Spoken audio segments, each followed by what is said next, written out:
Boa noite, a paz. Vocês estão felizes? Amém. Aprendemos tanto já, não é verdade? Sim ou não? Ó, que susto. Então tá bom, você pode se sentar e vamos à palavra de Deus. Pastor Ezequiel, mais o pastor Pablo e todo o colegiado de pastores aqui me deram 2 horas para falar. Então, somando, cada um me deu 2 horas, eu tenho mais ou menos 10 horas para falar aqui com vocês. E aí, então nós vamos estudar o Salmo 119, versículo por versículo, e aí nós vamos para casa. Não, brincadeira, eu quero ser o mais breve e rápido possível, mas entregar aquilo que Deus colocou para nós trazermos aqui. Amém? Quero te convidar que você abra a tua Bíblia em 1 Reis, capítulo 2. Nós vamos ler versículos 1 e 2. 1 Reis 2, 1 e 2. Os pastores falaram sobre a paternidade de Deus. O pastor Joézer falou sobre como é ser um pai através de um modelo bíblico, né? E a mim me tocou a responsabilidade de falar da paternidade da Bíblia aos dias atuais. E é nesse tema que nós vamos nos ater agora. 1 de Reis, capítulo 2, versículo 1 a 2 diz assim: Quando se aproximava o dia de sua morte, Davi deu instruções ao seu filho Salomão: Estou aqui para seguir o caminho de toda a terra. Por isso, seja forte e seja homem. Esse texto me chamou muita atenção. Vamos entender o que está acontecendo, né, aqui. Bom, nós temos sido muito abençoados aqui por tudo que nós temos recebido. Mas nós temos que entender, já que nós vamos falar de paternidade da Bíblia aos dias atuais, nós precisamos entender que dias atuais são esses. Não sei se você sabe, mas filósofos, cientistas sociais chamam esse tempo que a gente está vivendo de modernidade líquida. Já ouviram falar disso? O que a modernidade líquida é? É uma época onde as relações elas estão baseadas no poderio econômico, estão baseadas nas suas posses, e que toda a estrutura sólida, constituída e institucionalizada deve ser maleável, flexível, manobrável, ajustável como um líquido. Significa que padrões muito importantes, como os padrões antigos de uma sociedade onde se buscavam relações sólidas, hoje as pessoas estão buscando que essas relações sejam o mais superficiais possível, né? E aí, nós saímos, e isso vem sendo construído desde 1960, mais ou menos. Só que nós estamos sentindo a força desse tipo de vida que nós estamos vivendo agora. Porque na minha infância, nos anos 80, isso é para testar, só um infartado lá no hospital, aqui todos salvos, graças a Deus. Ninguém se assustou, amém, glória a Jesus. E a modernidade líquida é uma sequência da modernidade sólida, onde as pessoas ainda buscavam essas relações. Hoje nós estamos vivendo um tempo de relações líquidas. E quais são os problemas que isso pode causar? Primeira coisa, a moral perde o lugar para o consumo. Numa sociedade como essa, ter é muito melhor do que ser. Você precisa ter, porque as relações onde as pessoas querem buscar conexão são relações de propriedades, onde eu chego nesse lugar e posso ser reconhecido pelo que eu tenho. E sabe o que acontece? As pessoas se relacionam umas com as outras pelas propriedades, porque elas têm, ou porque elas podem ostentar de títulos, formações e etc, e etc, etc. Esse é o primeiro problema. Sabe qual é o segundo problema? De um período de modernidade líquida, é que as instituições ficam estremecidas. Sabe? no momento que nós estamos vivendo, instituições como igreja, perde o crédito. Instituições como família, monte a tua família com os bonequinhos que você quiser. Se você quiser 2 parezinhos de homenzinhos, pode. Monte a sua família do jeito que você quer. Não é assim? A igreja está relativizada, a família está relativizada. E qualquer tipo de instituição sólida é frontalmente atacada. Sabe qual é o terceiro problema? As relações humanas, elas estão abaladas. Porque elas deixaram de ser relações sólidas. Porque antes, as pessoas se preocupavam em manter uma relação, seja qual ela for, por décadas e décadas e décadas e décadas. Eu quero andar com o pastor Marcos, apesar dele mesmo. Eu quero andar com o Osiel, que nós andamos juntos há 20 anos. Apesar dele mesmo. Hoje não. O que ele tem para me dar? Não tem mais para me dar. Então, foi um prazer. Até breve. Não é assim? As relações estão abaladas. A tradição foi perdida. E hoje a gente escuta muita gente dizer assim: esse povo fica falando de tradição, etc. A tradição não é só uma questão de estabelecer um ritual. Tradição é transmissão de comportamento, é transmissão de memórias, transmissão de crenças para uma comunidade, para a família. Esses elementos fazem parte de uma tradição que deveria ser cultivada. E sabe qual o quarto problema de uma modernidade líquida? A confusão nos papéis sociais. E aí vem perguntas do tipo: o que é ser homem? E se essa pergunta hoje existe, uma segunda pergunta vai ser inevitável. Se eu não sei o que é ser homem, como eu posso saber o que é ser pai? Outras perguntas estão acontecendo: o que é ser mulher? E, inevitavelmente, qual é o papel de uma mulher? Porque numa modernidade líquida como nós estamos vivendo hoje, destruir os papéis sociais de homem e mulher é o objetivo do inimigo, para que ele roube a paternidade de Deus sobre a nossa vida e que ele roube a transmissão dessa paternidade para aqueles que Deus nos colocou para cuidar. Por isso, quando nós vamos à 2 de Reis e vemos Davi se preparando para morrer, o que me chama a atenção é que ele fala assim: seja homem. Seja homem. Por que ele está dizendo isso? Porque uma paternidade sadia só pode ser construída sobre uma hombridade instituída em Deus. Se não há uma hombridade constituída em cima da palavra de Deus, não existe ser homem, não vai existir ser pai. Quando eu estava estudando esse texto aqui, Deus falando comigo tanto, eu me deparei nessa palavra homem e falei: vamos buscar no original, que palavra é essa que está sendo usada no hebraico? E aí você vai se deparar que no original tem 9 palavras para falar homem. E a palavra que foi usada aqui é o termo ish. Ish. Cujo significado de ser homem aponta para a hombridade. O que é ser homem? Sabe o que Davi estava dizendo para Salomão? Seja homem, ele estava dizendo assim: tenha honradez, tenha integridade, tenha brio, tenha dignidade, tenha firmeza, tenha nobreza, tenacidade, bravura, coragem, virilidade e masculinidade. Isso é ser homem, ish. Conforme Davi estava orientando o seu filho Salomão. Agora, uma segunda pergunta: quando eu vejo esse texto e vejo essa palavra, ish, o que é ser este homem?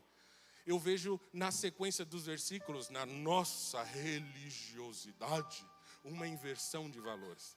Porque a primeira coisa que Davi fala para Salomão é: seja forte e seja homem. Depois ele fala, obedeça a palavra de Deus e os seus decretos. Agora, por quê? Por que ele fala nessa ordem? Primeiro, porque Deus espera do homem o papel da iniciativa e da liderança no cuidado da sua família e dos seus filhos. Primeiro, seja homem. Sendo homem, vá buscar a Bíblia. Primeiro, seja homem. Por que que Deus determinou esse papel para o homem? E o homem está negligenciando, e muitas mulheres estão adotando uma postura de ser pai. E inclusive tem mulheres que batem assim no peito e dizem, eu sou pai. Mistura de pai e mãe. Ah, por quê? Você é divorciada, solteira, viúva? Não. É que o exemplar que eu tenho na minha casa veio com defeito. Falta hombridade nele. Sabe por que também está escrito primeiro, seja homem? Porque a nossa hombridade interfere na forma que a gente se relaciona com Deus. Deus, ele não quer que você, homem, se relacione com Deus como um menino. Deus não quer que você, homem, se relacione com Deus todo fragilizado. Deus quer que você, homem, se relacione com Deus como homem. Eu imagino, isso Deus foi falando comigo, a tristeza de Deus, e eu me coloco nesse negócio, quando eu e você nos apresentamos diante dele, sem hombridade. E ele olha para mim e para você e fala assim, mas não foi assim que eu te criei. Você pode chorar, você pode sofrer, você pode estar fragilizado, você pode estar machucado.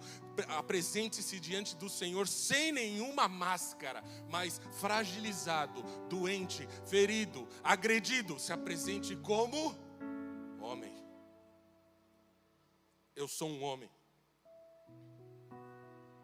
O que tem acontecido atualmente? Que o homem nem se apresenta dessa forma diante de Deus.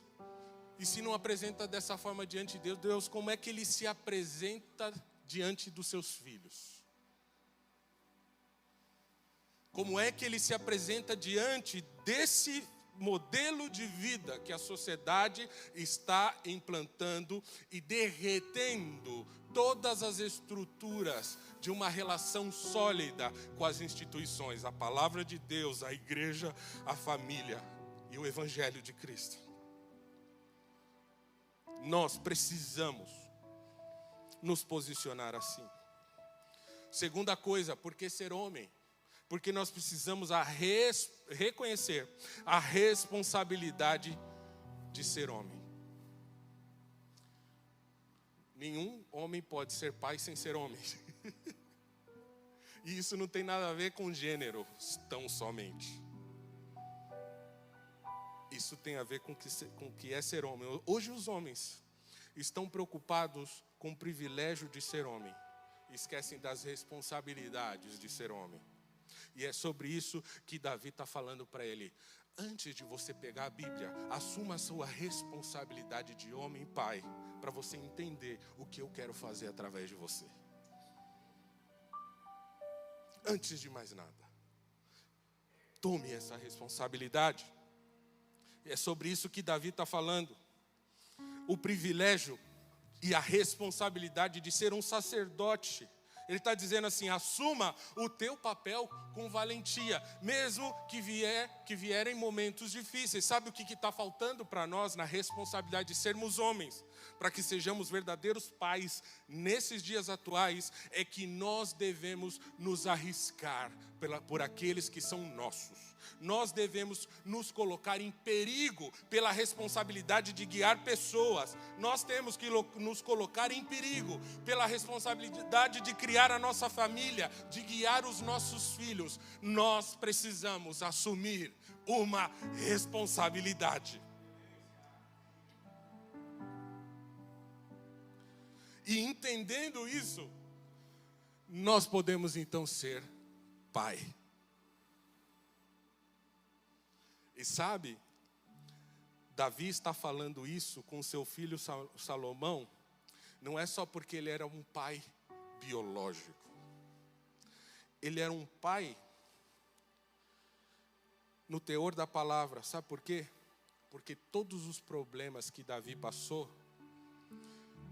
foram circunstâncias em que ele permitiu que Deus trabalhasse na vida dele, para que ele pudesse ser um pai à luz da vontade de Deus. Nós não podemos olhar para todas as circunstâncias da vida de Davi como um único objetivo de que ele passasse por aquilo para que ele fosse um melhor rei. Na verdade, qualquer reinado e qualquer sacerdócio inicia dentro de casa. Tudo que Deus queria com ele é que ele pudesse ser pai. E os muitos problemas de Davi no seu reino estão relacionados com a paternidade. Erros graves de Davi com seu filho, que foram consequências que afetaram a sua hombridade. Antes de morrer, ele fala assim: quer saber de uma coisa, Salomão? Eu posso te falar isso, com os meus erros e os meus acertos. Porque primeiro, Davi teve uma fase como um pai. A primeira fase de Davi como pai foi: Davi em seu passado foi um pai negligente. Foi negligente. Absalão, filho dele, estava liderando uma rebelião. Estava dividindo todo o reino. Sabe o que aconteceu? Davi não quis confrontar o seu filho. E essa passividade de Davi fez com que esse reino fosse dividido e muitos seguissem a Absalão. Hoje isso tem acontecido porque muita rebeldia dentro das nossas casas e das nossas igrejas e muita passividade, queridos irmãos, diante da responsabilidade de agir perante isso, não é? E a gente não pode aceitar que nenhum tipo de rebelião em qualquer fase da nossa vida esteja debaixo do nosso teto ou debaixo da responsabilidade que nós temos como homens. Eu tenho 2 filhos. Você pode não acreditar porque eu sou tão jovem assim, né? Mas eu tenho um filho de 26 anos, né? E um outro filho de 21. O meu filho de 26 anos se casou agora em janeiro, né? Ou seja, sou sogro. E já estou pronto para ser avô. É verdade, não preciso fazer nada, né? Só receber o neto, né? Ele que precisa trabalhar lá. Trabalha, meu filho. Entre 15 e 17 anos, o meu filho, que é um talento tremendo de Deus, um guitarrista tremendo, serve a Deus conosco lá em Pirituba.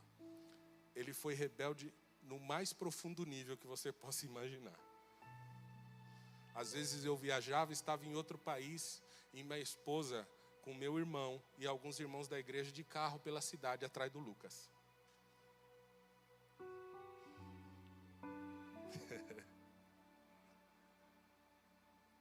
Tempos difíceis. Conversamos, oramos, jejuamos, orientamos. Paciência e muita paciência e muita paciência. Ele faz 18 anos, ele fala: agora eu sou dono da minha vida, do meu nariz. Minha esposa estava desesperada e eu disse assim: olha, agora é o seguinte, todos os recursos retóricos e semânticos acabaram, não é? Agora ele vai precisar, se ele quiser, conhecer uma correção efetiva de um pai. Minha esposa: meu Deus, olha o seu tamanho. Eu preciso corrigir o meu filho, né? E aí ele não acreditou. E chegou um dia que esse encontro aconteceu. Corrigir como um homem precisa corrigir um outro homem. Eu queria isso. Meu coração se esfarelou. Mas uma coisa que eu tenho aprendido na Bíblia, aprendido com o meu pastor, é que a correção tem que doer em quem é corrigido e em quem corrige. Depois desse tempo, ele começa a ter uma mudança de vida. E ingressa na faculdade, se torna o melhor aluno de todos os cursos daquela faculdade. E começa um processo de uma transformação tremenda de Deus. E hoje eu olho para o Lucas e falo assim: eu tenho orgulho do homem que você se tornou. Mas sabe, no dia do casamento, ele entra no carro comigo, porque eu fui com ele antes. Porque inclusive ele tocou na entrada dele para a noiva, foi uma surpresa que ele fez. A gente estava no carro e eu escrevi o arranjo da orquestra, tinha uma orquestra tocando, né? Ele estava no carro e a gente indo para o casamento. Eu olho para o meu filho, ele chorando. E fala assim: pai, muito obrigado por tudo. Eu falei: filho, eu te amo. Obrigado você por ser o presente de Deus para a minha vida. Ele falou: pai, eu sei, eu estou falando disso, mas eu estou falando de uma coisa. Eu falei: o que foi? Aquele dia que você me pegou. Obrigado por aquele dia. Obrigado. Porque aquele dia foi uma mudança de rota na minha vida. E eu precisava passar por aquilo. Davi foi passivo diante de Absalão contra uma rebeldia. E o problema foi maior. Nós não podemos ser passivos diante de rebeldias. Nós precisamos tomar atitudes. Outro aspecto de Davi, por que ele não tratou com Absalão? Porque ele estava vulnerável. Sabe por quê? Porque ele tinha pecado. E o pecado dele tinha sido um mau exemplo para o seu próprio filho. E ele ficou naquela condição amarga de falar assim: como é que eu vou corrigir esse meu filho? Se ele está rebelde em função de uma condição de um pecado meu. Mas sabe, meus irmãos, em dias como hoje, nós precisamos confrontar os nossos filhos, apesar das nossas fraquezas. E a gente precisa ser homem.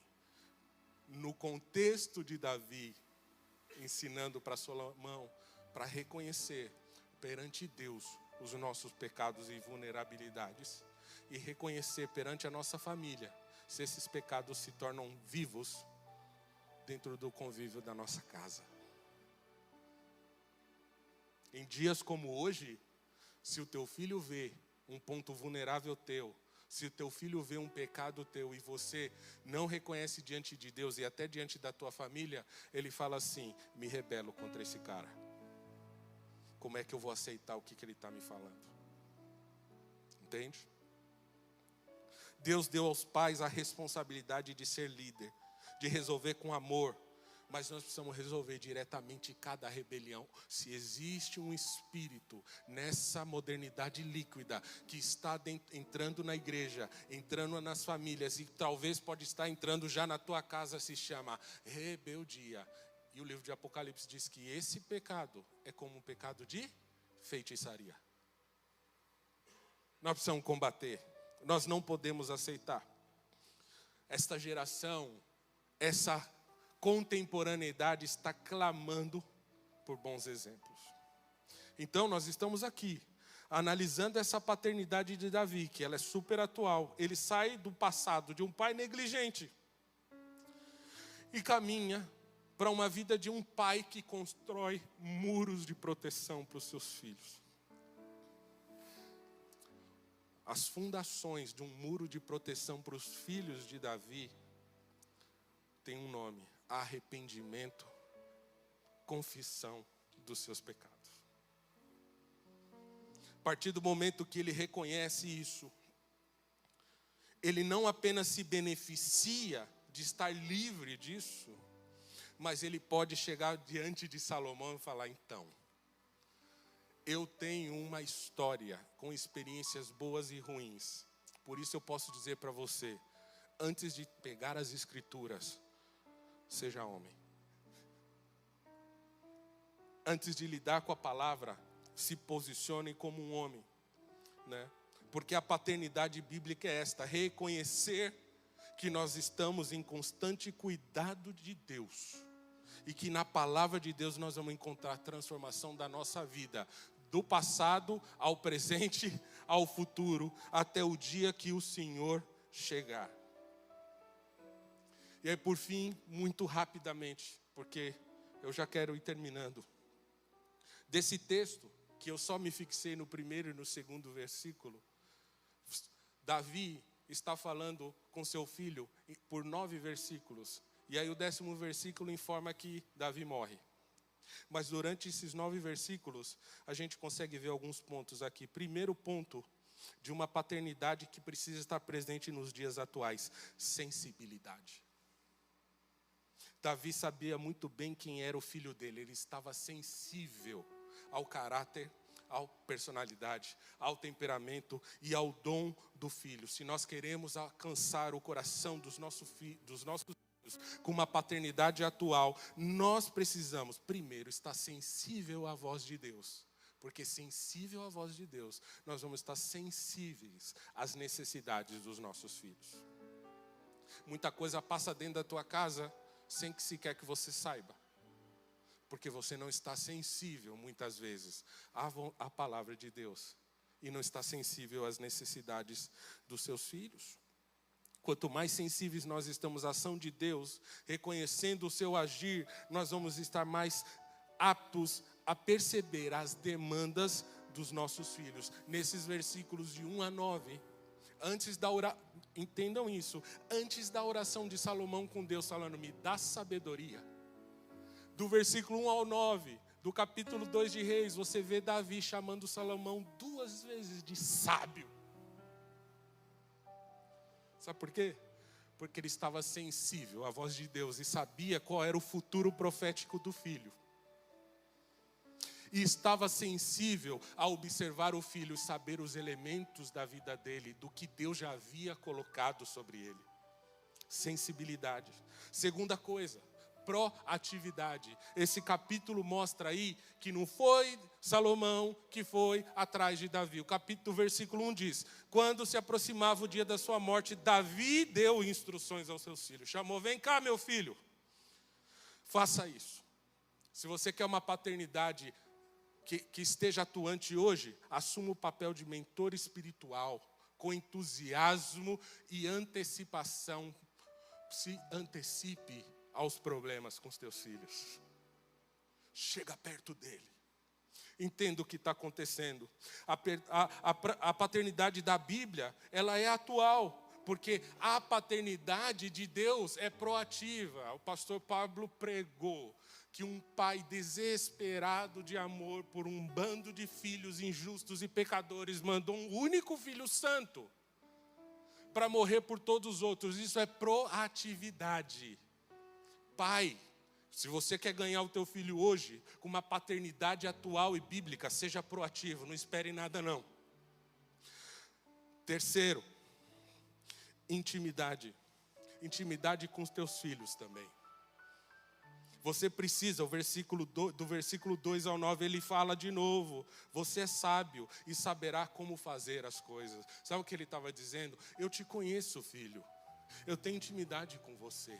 Eu estou andando lado a lado com você. E eu sei muito bem que você pode realizar essas atividades. A intimidade está relacionada à proximidade.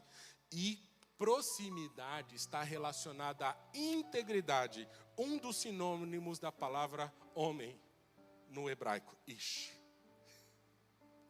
Integridade. Quando a gente ama alguém, a gente procura estar perto. Quarto, caráter. Versículo 3 diz assim, obedeça ao Senhor, o seu Deus exige, ande nos caminhos do Senhor. Paternidade atual exige caráter. A psicologia, ela diz que o caráter é formado por traços morais, valores que recebemos de nossos pais. Então, sabe, se você está vendo o teu filho com desvio de caráter, muito provavelmente ele está com um espelho assim, ó, te mostrando.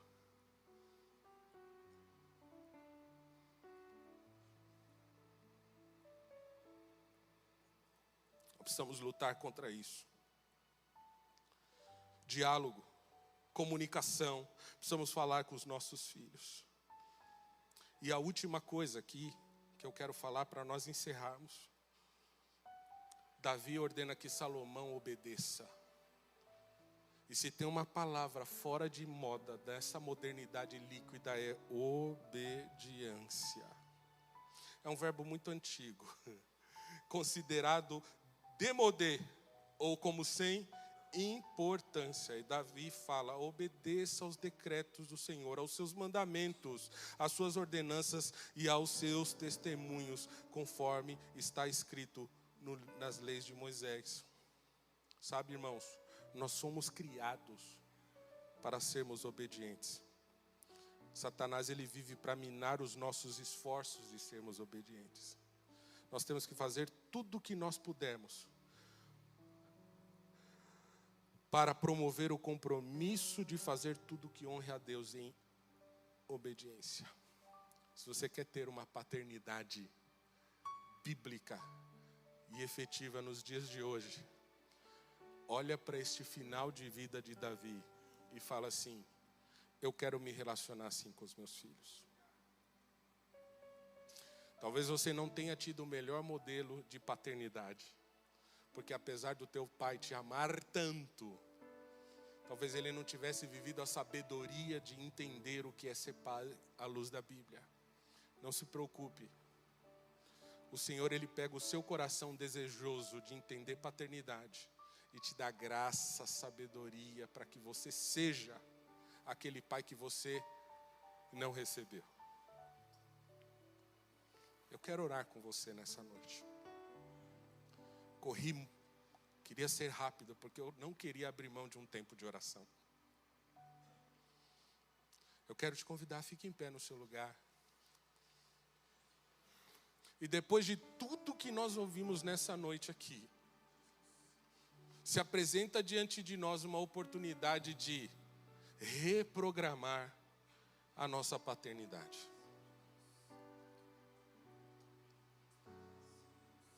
Sabe, aquilo que nós temos recebido aqui nesse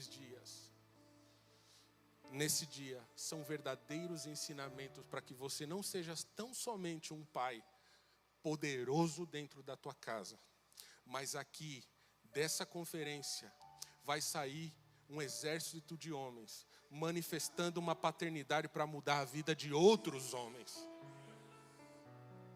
Outros homens. Eu estou com o meu coração cheio de um plano doido. Pastor Pablo, pastor Joézer, os demais pastores aqui. Eu já sei, pastor Douglas Felipe, eu sei que tem outros pastores junto. Eu sei que nós temos as nossas conferências. Mas eu tenho um sonho de juntar todos nós numa grande conferência, encher um ginásio de homens e nós orarmos e abençoarmos um exército de homens. Muitos pais espirituais, que vão sair desse lugar com esse DNA transformador de uma paternidade com amor ágape, como diz o pastor Pablo. Eu creio, porque o diabo está roubando a paternidade, como diz o pastor Joézer. Roubando, porque como ele disse mesmo, afeta você como pai, efeito dominó, derruba todo mundo. Mas hoje se apresenta uma oportunidade aqui de você falar assim: eu quero reprogramar tudo. Se você tem esse desejo, você vem aqui, nós vamos orar por você. O Senhor quer te fazer não só um pai da tua casa. Ele quer mudar o teu nome de Abrão para Abraão. Ele quer fazer você um pai de multidões. Muita gente que Ele vai colocar debaixo da tua vida. Sabe, esse milagre começa hoje em você.